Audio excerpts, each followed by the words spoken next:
Hello, thank you so much for joining me, and welcome to any newcomers. Please do give the channel a thumbs up. If you haven't already done so, please subscribe and give us a hype. I still have that as this mystery thing that happens. I've no idea how, what, why, when, where, but hey ho, nothing new with that. So I'm making this on over the weekend, ready to post for November the 5th, which over here in England is our Bonfire Night. Remember the 5th of November, gunpowder, treason and plot, when somebody called a Guy Fawkes and his merry band of helpers plotted to blow up the Houses of Parliament.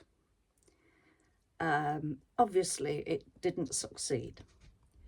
But ever since, we've marked the occasion with having bonfires. Fortunately, many of the independent back garden bonfires have gone out of fashion, and there are more large, officially organised bonfires. There were a lot of injuries with fireworks being flung all over, and with an official one there is more control. So that is what we do on November the 5th and the 4th and the 3rd and the 2nd and the 6th and the 7th. They will be starting this weekend, I presume, and continuing through till next weekend. So Mishka will be hiding under wherever he can, and my friend's dog down the lane will be cowering and wishing that the noises would go away. But there are memories of childhood. We used to go to a big bonfire then, and we would take our own fireworks and hang them over, and they were controlled by a couple of people, and there were jacket potatoes. The potatoes were put in the ashes, and ones done in the oven never taste as good as those, especially when you've got to brush off the bits of charcoal and everything. They all added to it. And on the run-up to Bonfire Night, we would make our own replica of Guy Fawkes, which meant that we were going round knocking on neighbours' doors, neighbours who didn't have children, to say, excuse me, have you got any old trousers or an old shirt or an old hat, pair of shoes? And so they usually were a wonderfully mix and matched effort that was carried, dragged, put in a pram to be taken round to the local shop and stood outside with a tin. Penny for the guy, penny for the guy. And yes, our Guy Fawkes used to be a combined effort with a few friends, so we would frantically tie knots in the sleeves and in the feet, and then push screwed up newspapers. And it's amazing how many screwed up newspapers are needed to fill those. And then frantically try and stitch the middle and the bottom together and draw a face on. The face often happened to be a balloon covered with a bit of white sheeting. So it was all good fun. And Mum and myself used to make our own treacle toffee.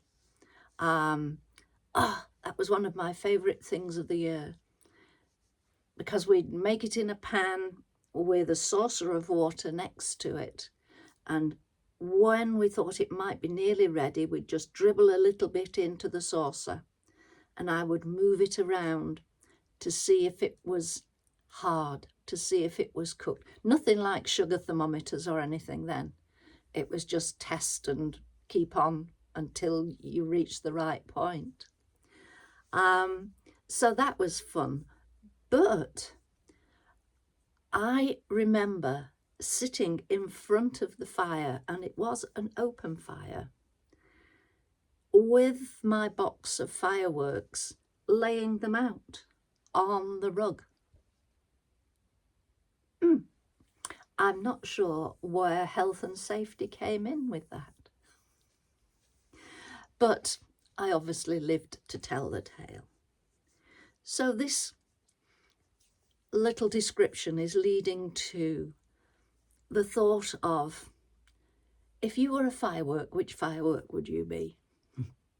Would you be something like a Roman candle? Pretty colours that everybody goes, ooh, ah, to. Yes, not too noisy, just sparkly and pretty. Different coloured ones. Or the Catherine wheel that spins and spins, goes round in ever-decreasing circles until it finally gives up the ghost. It's gone round in too many circles, so stops. And sometimes it had to be started with a bit of a stick hit, because you might have put the pin in a little bit too far, fixing it to a wooden fence, but it usually got itself going. Or then there's the rockets, whoosh, showy, up into the sky, exploding up in the sky. And I always thought of those as sort of more show and not much substance, shall we say, because the sparkles were spread so far, rather than the Roman candle, which gave a gentle display that could be more appreciated. Then we have the dreadful bangers. I don't know whether they still make them. No prettiness there, just a noise to frighten people, a noise to throw a banger behind them and make them jump. Not very pleasant. And it wasn't always the boys that did that. Some of the girls did it as well. So I think if I had a choice, I would like to be a Roman candle. And I'd like to be a twinkly, sparkly one with all sorts of colours in. And I'd like to be one that sort of went up and then down a bit and then had another go and then down a bit. I think that would describe me and my life. What about you? Are you one of those Catherine wheels? Are you a Roman candle like me? A big showy rocket? And unfortunately, I can think of far too many people who are that. They are all full of bombast and show and not much substance. Where do you fit in? Please don't be a banger. Oh, and then there were rip raps, which were sort of a chain of bangers. So you could, like one of those, throw them and people would jump out of the way, but then they'd be jumping into the way of the next bang. So that's sort of a worst case scenario banger, I suppose. Okay, I'll shut up. As I say, it was just a little frothy bit for November the 5th. And sometimes wishing that maybe not a bomb, not a fire over various parliaments, governments, but certainly something, get rid of them. Need a new start there. I will rest my case and say, if you are celebrating Bonfire Night, do so safely. If you celebrated Halloween, I hope you had a good time. Take care for now. Speak to you soon. Bye. Bye.